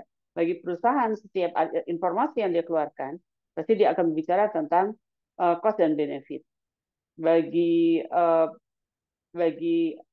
regulasi ya tentu karena kita ingin mencapai SDG sesuai kesepakatan G20. Sedangkan bagi investor, ya investor mungkin dia bisa lebih mudah ya mengambil keputusan. Tetapi apakah dia membutuhkan seluruh informasi itu untuk mengambil keputusan ya? Jadi kita mesti melihat. Tentu kita bisa menyebarkan suatu kuesioner pada investor apakah memang integrated reporting ini sangat dibutuhkan gitu ya. atau cuma sebagian kecil daripada investor yang membutuhkan.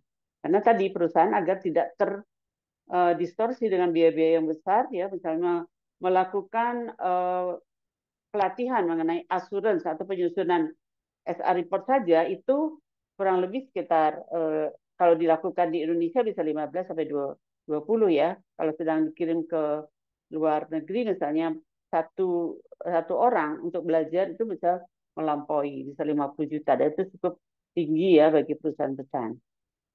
Dan tentunya karena tidak dengan adanya itu maka sangat hati-hati ya regulasi mengeluarkan suatu peraturan untuk membuatnya menjadi mandatori. Jadi dibuat masih abu-abu sesuai dengan kemampuan perusahaan, walaupun pelan-pelan sudah mulai dirapikan melalui SR report. Karena ini ada menyangkut strategi juga ya, padahal kita tahu strategi itu kadang-kadang merupakan hal-hal yang harusnya di hidden ya oleh perusahaan. Jadi integrated ini harus dimunculkan. Nah, bagaimana memunculkan agar tidak membuka secara seluruh strategi, tentu itu juga harus ada trik dan harus ada ahlinya ya yang menyusun gitu. Jangan sampai kemudian walaupun disebut perusahaan terbuka itu hal-hal yang tidak harus dibuka itu memang harus disimpan dulu ya, apalagi strategi-strategi penting terutama dalam pengembangan perusahaan. Ya, mungkin itu memang butuh assurance ya dari sisi untuk kita menyatakan apakah isi ini integrated reporting ini berkualitas atau tidak. Mungkin itu sedikit tambahan dari saya. Untuk selanjutnya, apakah ada tambahan lagi dari yang lain? Ya, terima kasih Prof. Lupi. Semoga menjawab pertanyaan dari Mas Billy sekaligus juga dari Mbak Wida ya tadi ya terkait dengan keberhasilan implementasi integrated reporting ya Prof ya. Masih ada Ya. satu pertanyaan Prof tadi dari Mas Anggi terkait bagaimana kita sebagai akuntan berperan yang awalnya sebagai pelaksana teknis menjadi lebih ke strategis ya, menyusun laporan keuangan itu tidak hanya berdasarkan angka saja, tetapi bagaimana sesuai kenyataannya yang ada gitu. Mungkin bisa dibantu dijawab oleh Mas Akbar. Oke, terima kasih Mas Yureza. Ini saya izin share aja ya, biar kita langsung praktek. Cara kita meyakini bahwa perusahaan itu benar-benar tadi kan eh, kita diskusinya Mas Anggi ya. Tadi kan agak-agak ada keraguan terkait ini loh reportnya, tapi di lapangan tapi terjadinya seperti ini gitu ya teman-teman ya. Iya, Mas. Oke, ya. Nah, mungkin kelihatan ya di sini ya. Itu saya share ya. Nah, nah di sini ada komponen utama tadi yang sudah dijelaskan oleh Mas Ari. Tadi ada 8 ya, 8 komponen utama laporan yang terintegrasi gitu ya. Jadi yang ada 8 poin yang bisa yang tadi kita maksimal kita presentasikan. Nah, kemudian eh, kalau misalkan kita ragu nih teman-teman, ada beberapa kasus yang kita temukan. Nah, di sini contohnya yang baru-baru ini itu ada perusahaan-perusahaan yang terbukti melanggar gitu teman-teman. Kenapa mereka melanggar? Karena itu tadi mereka tidak mempunyai sistem yang integrated reporting tadi gitu. Contohnya ya ini PT Mulia Raymond ini, Raymond Perkasa ini tidak memiliki dokumen lingkungan dan PPKH dalam aktivitasnya di Pulau Batang Pele. Seluruh kegiatan eksploitasi dihentikan. Nah, itu jelas Hanif. Nah, kalau seperti PT Adaro ini, itu jelas ya teman-teman, ada reportnya, di reportnya itu kita bisa tarik di websitenya. Nah, kita bisa baca. Nah, bisa baca di sini tuh ada beberapa komponen yang sudah tadi di beberapa tadi dijelaskan. Nah, di sini mungkin namanya singkat saja ya teman-teman ya. Langsung kita lihat di table of content-nya gitu ya. Gitu. Nah, di sini ada visi misinya gitu kan. Visi misinya, terus manajemen report gitu ya segala macam. Eh, corporate governance-nya gitu ya, tata kelola. Ditarik ke bawah mungkin ya Mas Akbar ya. Oh, boleh, boleh, boleh. Iya. Boleh, boleh, boleh. Nah, di sini ada sustainable development gitu ya. Nah, kita bisa tarik ini hasil laporan ini. Eh, kalau memang perusahaan ini terbukti bahwa mereka ini menjalankan benar-benar yang 8 poin tadi. Gitu ya teman-teman. Gitu. Nah, ini ada corporate profile perusahaan. Kemudian, nah di sini ada, Layarnya masih di tampilan awal, Mas Akbar. oh, Masih di tampilan halaman awal. 1. Iya, Sorry, sorry. Tapi udah di udah di reportnya Adaro bukan? iya di reportnya Adaro di halaman 1. Halaman 1 ya. Saya matiin kamera deh. Siapa tahu karena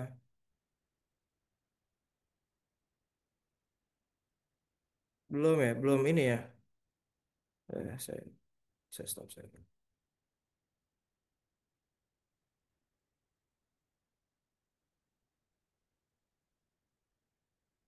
Klik stop saya.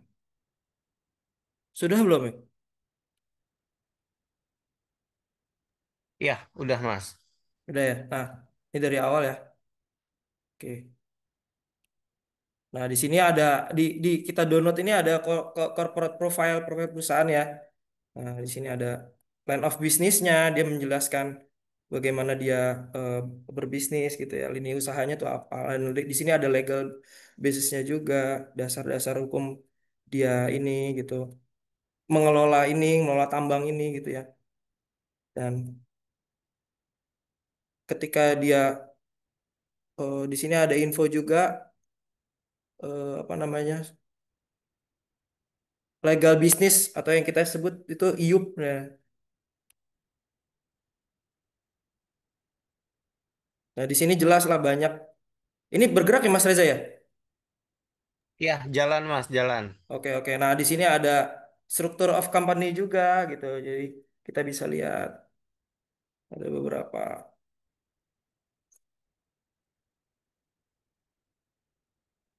Nah, ya yang intinya tadi adalah kita bisa membaca membaca balik ke balik ke penelitian tadi yang udah kita ulas. Nah, tadi poin-poin tadi ini kita masukkan nih teman-teman. Yang aspek-aspek utama tadi. 8 tadi itu bisa kita persenkan gitu ya teman-teman. Nah, di sini Adaro mempunyai 79,07% gitu ya teman-teman ya. Nah, di sini terus skor integrated reporting tadi bisa kita simpulkan berapa persen sih dia di kategorinya itu gitu ya. Ternyata dia di kategori good gitu. Nah, kalau perusahaan-perusahaan yang tidak memiliki ini mungkin dia tidak tidak tidak akan ada ya teman-teman. Contohnya coba sebentar ya.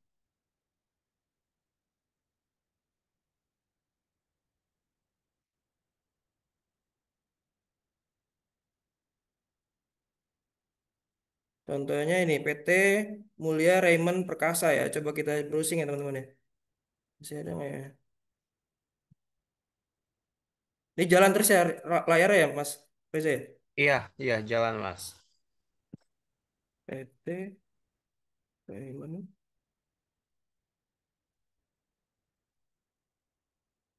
Perkasa. Raymond. Cara kopinya gimana sih? Pesawat.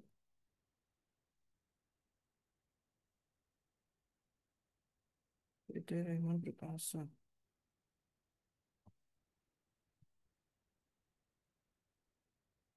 Oh, iya.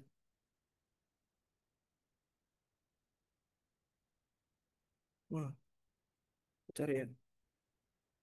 Nah, kita kita ngeklik ini aja tuh mereka tuh nggak ada website yang resminya gitu loh teman-teman. Kita bisa lihat eh, gimana kita bisa mau lihat gitu ya profilnya mereka gitu. Yang ada ya keluarnya kasus-kasusnya aja dari Mahkamah Agung gitu, tergugat segala macam gitu ya.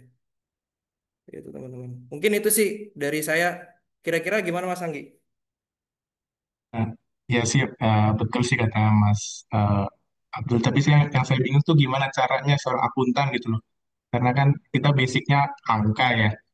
Kita Hmm. hitung bebannya berapa, operatingnya berapa, costnya berapa. Coba diberi tugas untuk membuat laporan yang berkaitan dengan struktur perusahaan, terus sosial gitu. Jadi saya masih bingung nih gimana cara seorang akuntan tuh menjadi seorang yang membuat laporan yang berkaitan dengan stability report sih Mas. Itu sih. Iya, Mas Anggi izin nambahin ya Mas Akbar ya.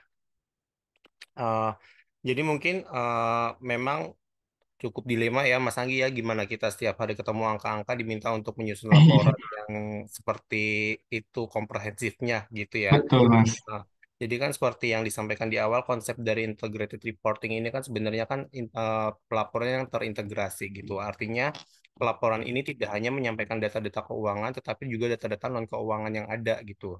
Seperti yang kita tahu juga data non-keuangan itu bukan hanya dimiliki oleh kita, para akuntan, tapi ada berbagai lini bisnis lain yang juga memiliki data-data tersebut yang memang harus kita ungkapkan dalam pelaporan data terintegrasi itu sendiri gitu. Misal kalau misalkan kita berbicara marketing, bagaimana strategi marketingnya. Kemudian kalau berbicara dengan IT, bagaimana penerapan sistem di suatu organisasi, di suatu perusahaan seperti itu ya. Nah, kita seorang akuntan baiknya memang harus berkolaborasi dengan mereka. Jadi tidak hanya kita sendiri yang menyusun si laporan integrated ini, tetapi juga bagaimana masukan-masukan dari pemangku kepentingan yang lain gitu. Seperti tadi contohnya marketingnya seperti apa, IT-nya seperti apa, dan seperti itu Mas Mas Anggi. Dan yang sependek yang saya tahu juga seorang akuntan itu juga kita diberikan kewajiban untuk memenuhi apa namanya pendidikan berkelanjutan ya, Mas Anggi. Jadi bagaimana kita ini sebagai profesi itu juga tetap harus update terkait dengan isu-isu terkini gitu kan, apalagi terkait dengan apa yang berada di dunia kita seperti itu. Nah, dengan mengikuti pelatihan pendidikan yang berkelanjutan ini juga bisa mungkin sedikit banyak membantu sih si para akuntan ini yang tadinya setiap harinya ketemu angka teknis menghitung itu ya bisa apa namanya menyusun si integrated reporting itu sendiri. Gitu Mas Anggi kalau dari saya. Makasih Mas Reza, makasih Mas Akbar. Ya, sepertinya sudah terjawab semua Prof. Lupi terkait dengan pertanyaan dan diskusi dari rekan-rekan. Izin kita tutup terlebih dahulu atau gimana, Prof? Iya, em, baik.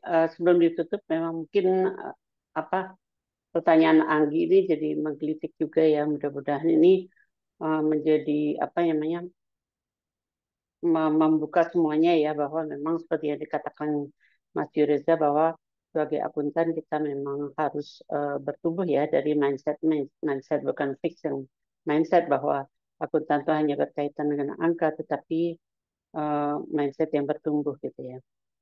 Jadi selain itu memang kita berada di suatu lingkungan yang pertama begini dulu bahwa laporan jenis-jenis laporan yang kita buat juga untuk terutama untuk laporan bisnis itu ada 5 ya. Yang terakhir adalah pengungkapan tadi dengan 8 prinsip tadi dan kemudian kita akuntansi itu berada di dalam lingkungan yang terus berkembang gitu ya yang sudah disampaikan oleh penyaji tadi sehingga dalam pelaporan ini kemudian terintegrasi itu adalah mencakup 8 aspek tadi ya.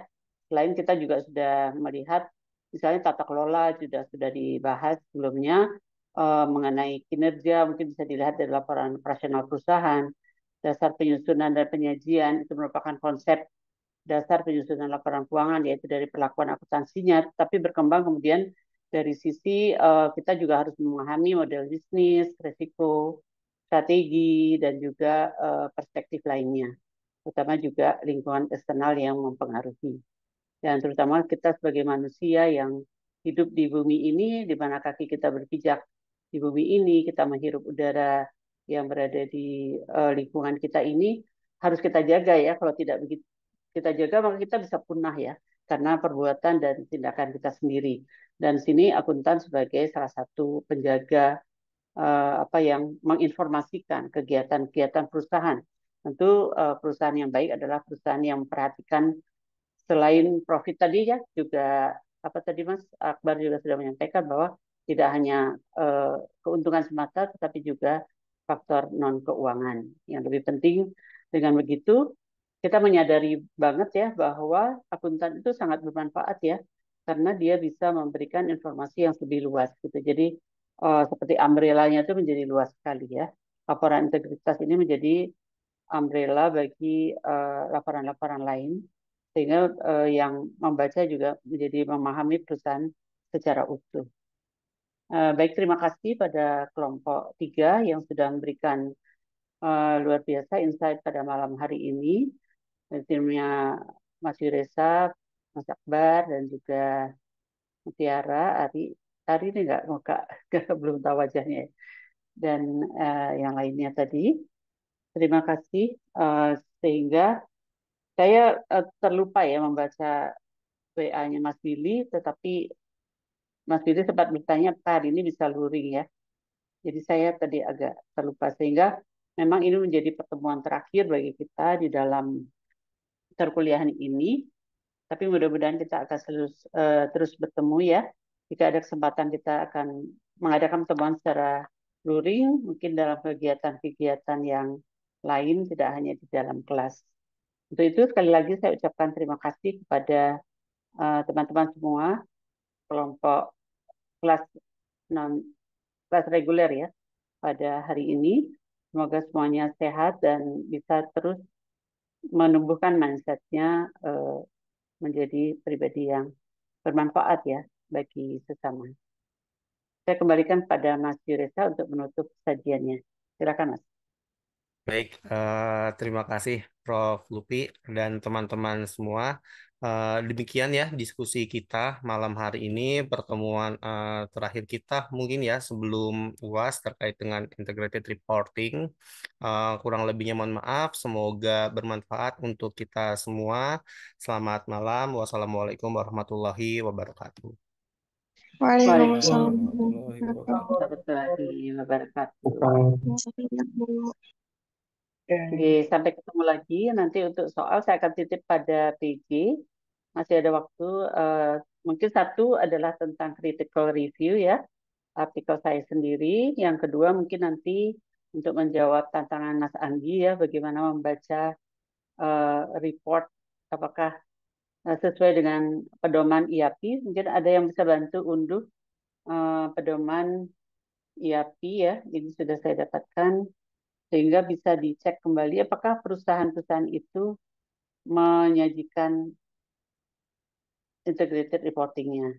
Jadi judulnya di sini adalah Panduan Pelaporan Terintegrasi Agustus 2021. Mungkin Mas Billy ya, minta tolong diunduh. Dan nanti saya akan berikan satu laporan tahunan ya, yang coba dicek secara laporan terintegrasinya. Saya mau bertanya nanti apakah saya khawatirnya sudah ada informasi dari dosen untuk UAS ini per kelompok atau per individu ya? Individu aja, ada Bu. info sih, Bu. Individu ya, baik individu saja. Tentu dalam pengerjaan yang bisa beramai-ramai ya, tetapi disetor secara individu. Terakhir saya ingin memberikan satu kuis, silakan dipilih dan apakah saya masuk kelompok kalian ya? Masuk tidak? Maksudnya dalam WA group? Enggak, Ibu. Oh tidak ya. Mungkin oke. Ini soalnya cuma satu sih ya. Jawabnya gimana ya? Melalui ya sekarang aja ya. Melalui chat nanti di copy sama Mas Billy ya Mas ya. Minta tolong jawabannya masing-masing. Oke, silakan jawab.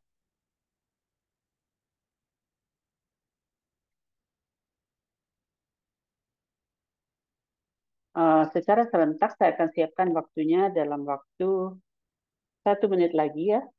Nanti secara bersama-sama. Ini adalah 848. Nanti menjawabnya 849. Ya, silakan dijawab beserta dengan jawabannya yang benar. Belum, nanti saya akan ketok ya. masih 848, siapkan jawabannya. Nanti secara serentak semua memasukkan ke dalam chat.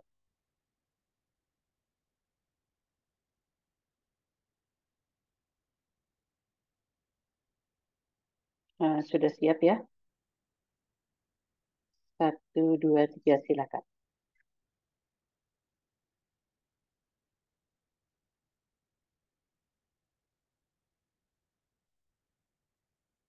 Tolong diisi tulisannya ya.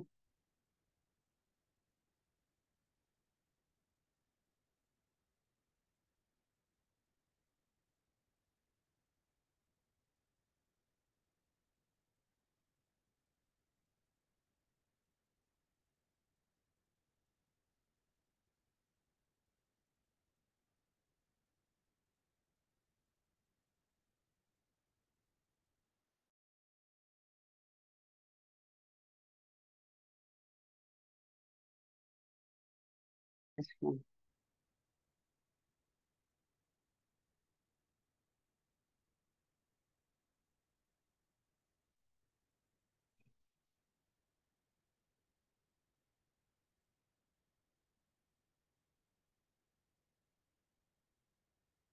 Oke, ini quicknya berarti 100 semua ya.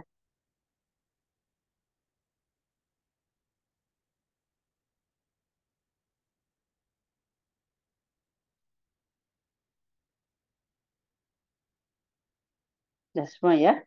Baik, terima kasih teman-teman. Selamat malam semuanya. Assalamualaikum warahmatullahi wabarakatuh. Malam Terima Ibu. kasih Ibu. Selamat malam Ibu. Terima kasih. Terima kasih Ibu. Ketemu lagi ya. Ya, baik, terima Ibu. kasih. Baik, Cindy. Ya, Bu.